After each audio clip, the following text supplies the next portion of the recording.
Idiots like you make me cry. Just quit if you're at the bottom." Saying that, my female boss Ashley reported an error I had nothing to do with to Mr. Wilson, the CEO, pinning the blame on me. I was handed my termination notice and felt anxious about my future.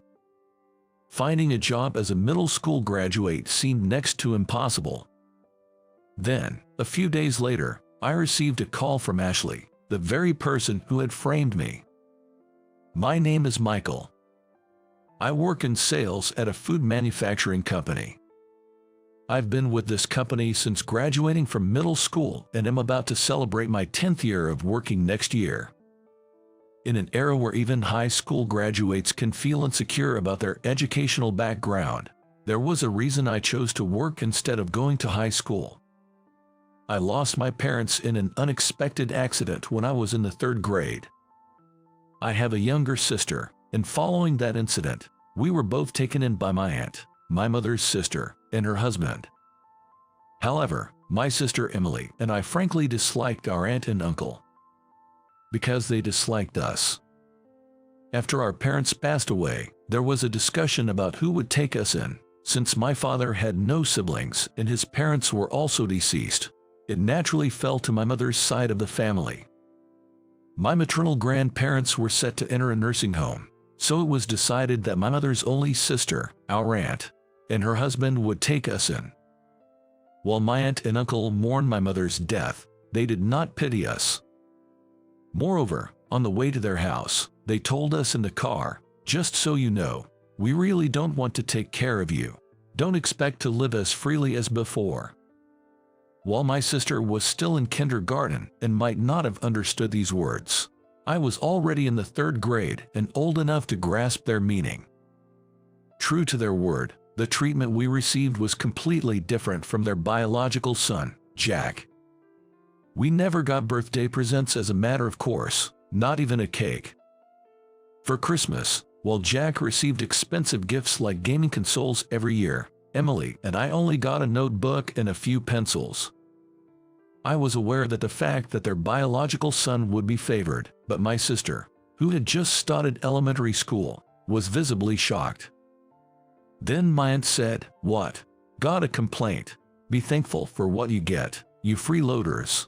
Being called freeloaders after losing our parents and being taken in by our grandmother, who was at least related by blood, was truly hurtful. At times like these, my heart ached so much I felt like crying. My sister Emily endured these tough times well, but occasionally she couldn't hold back her tears, always making sure our aunt didn't see her cry. I just wanted to somehow save my sister. With that thought, I made up my mind one day in my 2nd year of middle school. "Emily, once I graduate middle school, I'll start working. Then we can leave this house next year. Just hang in there a little longer."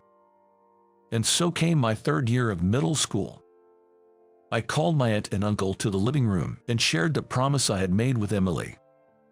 "I've decided to start working after graduation, but you two are the only family I can rely on, so I'd like to ask for your consent and to be my guarantors." I pleaded earnestly. Their response came quickly. "Fine, that's the least we can do. Take your sister with you. It'll be a relief for us to have you both out of the house." Though their consent was laced with sarcasm, I was relieved they agreed. Afterward, with the help of Mr. Riley, a teacher at school, I started searching the job.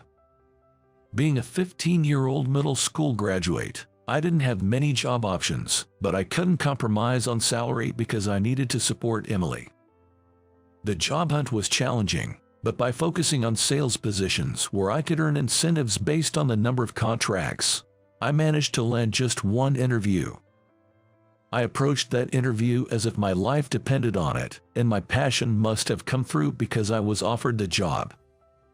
It was tough, but finally, we could escape those hellish days. Emily was thrilled.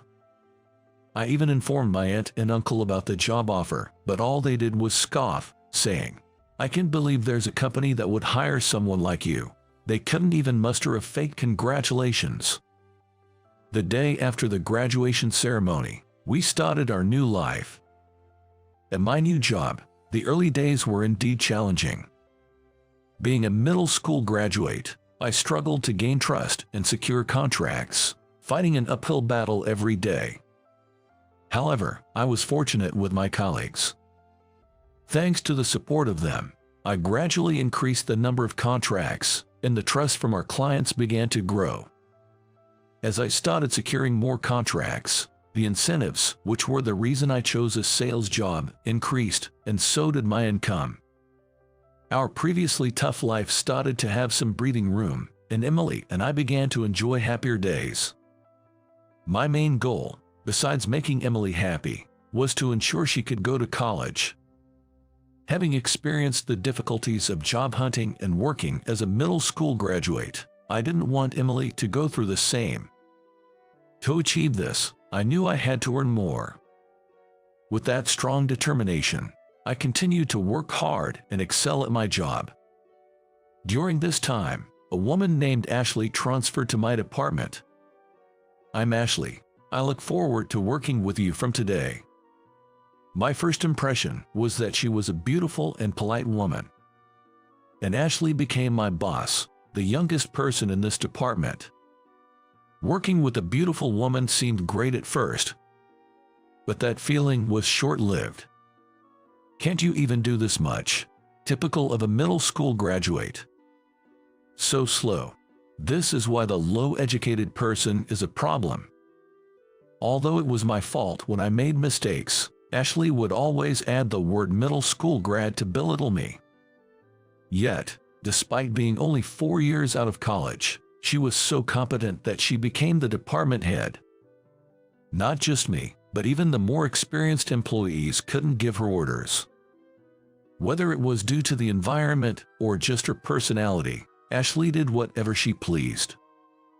If she disliked a client, she dumped them on me, and despite my gradually increasing contract numbers, which were by no means poor, she'd scornfully say, "Bring in more contracts, you failure."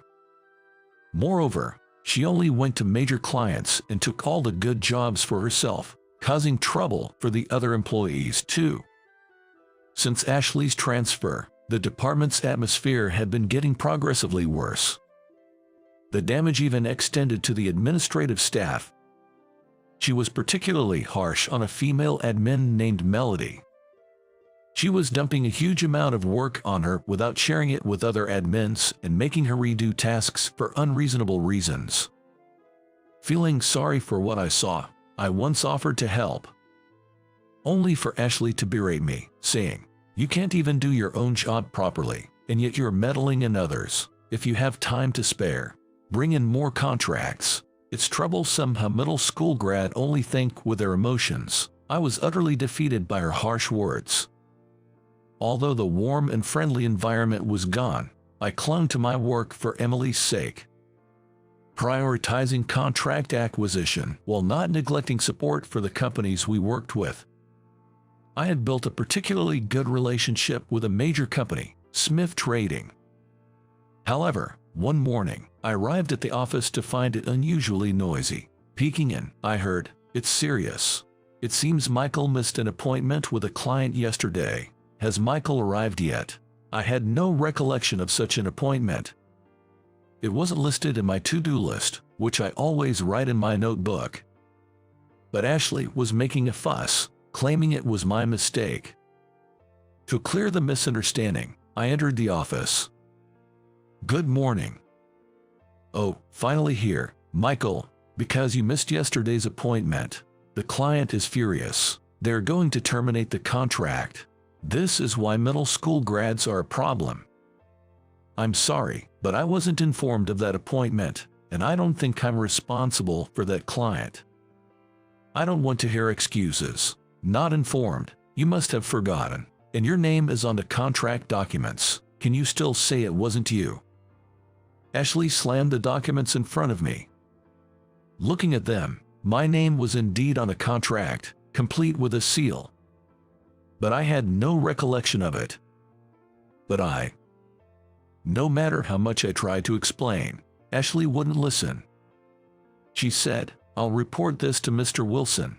Idiots like you make me cry. The bottom dwellers should just quit. She spat out the words. Later that day, I was called in by Mr. Wilson. Excuse me. Come in. Mr. Wilson looked stern. A sign of his considerable anger, unusual for his normally gentle demeanor. Still, I came here desperate to clear the misunderstanding. However, I've already heard about your usual work attitude and contract situation from Ashley. She said you're beyond help.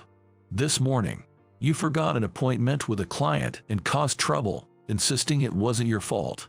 Not only are we losing one of the few clients we have, but you're also causing trouble for other employees, making the workplace atmosphere worse. Our company usually hires only high school graduates, but we made an exception for you because of your enthusiasm. I feel betrayed. It seemed Ashley had fabricated stories not just about this morning, but about my work attitude as well. The one with the bad attitude and ruining the workplace atmosphere was Ashley, not me. But for now, I had to explain this morning's situation. Mr. Wilson, there must be some mistake about this morning. I wasn't in charge of that company, nor did I have any appointment scheduled. Then how do you explain these documents? With that, Mr. Wilson presented the documents that Ashley had shown me earlier, which I didn't recognize. I don't recognize these documents either.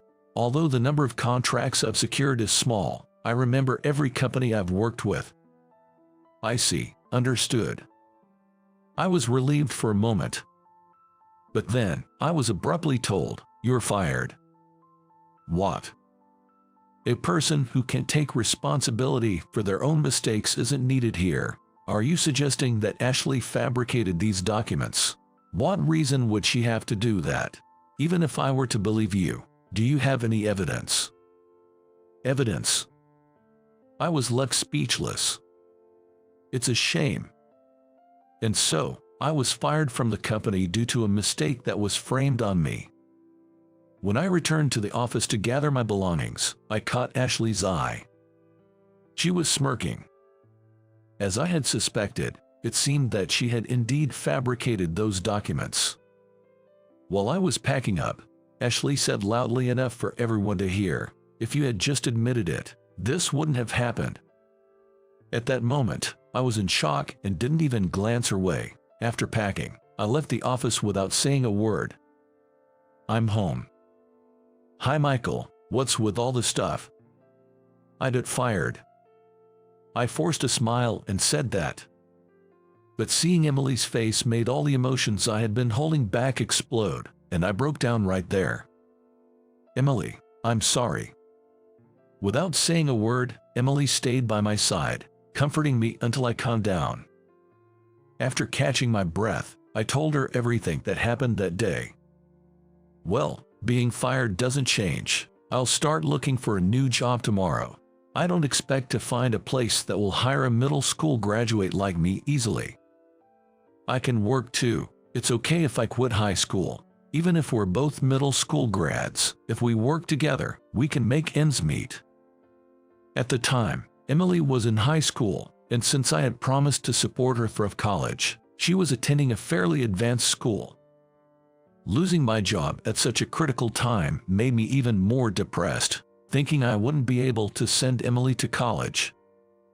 As expected, finding a new job was difficult.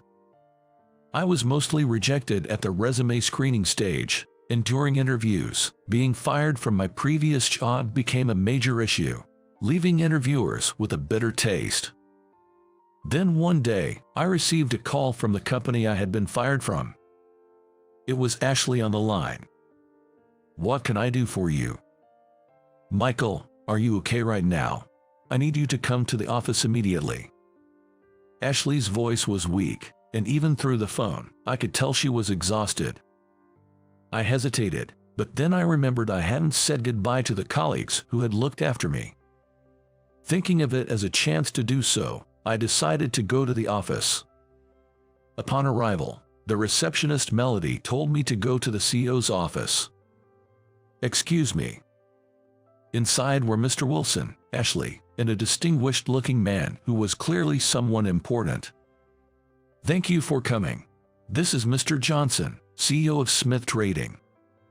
Smith Trading was the company I had good relations with. But it was my first time meeting Mr. Johnson, so I hadn't recognized him. I see. My apologies. I'm Michael, and I was in charge until recently. Mr. Johnson came here wanting to cancel the contract if you weren't in charge anymore. I see, but I'm no longer with the company. Then Mr. Johnson, who had been silent until now, finally spoke up. Your father, Ken, worked tirelessly for us and single-handedly turned our struggling company around. We were shocked to hear of his tragic accident. When I found out that you were in charge of our account, I was truly surprised. How did you know about me? It's because your father, Ken, often boasted about you and your sister while he was alive. He would talk about how his son, Michael, won first place in the race at the sports festival, for example. So, every time I remembered Ken, I would wonder how you and your sister were doing after losing your parents. That's when I heard you had been fired, and I came to find out why. Our contact at your company spoke very highly of you, which made me even more curious. I've heard some details from Mr. Wilson, but I wanted to hear it from you as well. I decided it was time to lay everything out, including my previous protests to Mr. Wilson and the intense harassment from Ashley. Ashley interrupted, claiming she never did such things. Don't make things up without evidence. It was that time. Excuse me, may I? It was Melody, the receptionist. She said and played a voice recorder on the table, which captured Ashley's verbal abuse towards me and other employees. Mr. Johnson was furious. What is this? Is this kind of behavior tolerated in this company? Faced with Ashley's denial and the absence of evidence, Mr. Wilson was visibly shocked. Ashley herself, unable to refute the accusations, stood silently, avoiding eye contact. Apparently, Michael's point is correct. Michael is an exceptional salesman. We were considering a significant contract worth $10 billion because he was involved, but unfortunately, Michael has been fired, Mr. Johnson remarked. After saying this, Mr. Johnson stood up and said, "Let's go, Michael," before leaving the CEO's office. Following his lead, I also exited the office. Afterward, Mr. Johnson and I went out for a meal. I'm glad the misunderstanding has been cleared. Thank you, I expressed my gratitude. No, a company that doesn't value an outstanding employee like you isn't worth staying at, he replied. We then spent a great time reminiscing about my late father, soaking in nostalgic memories. As we were parting, Mr. Johnson inquired, "Have you found a job yet?" No, perhaps due to being a middle school graduate, I haven't been taken seriously anywhere. It's been a series of defeats, I confessed.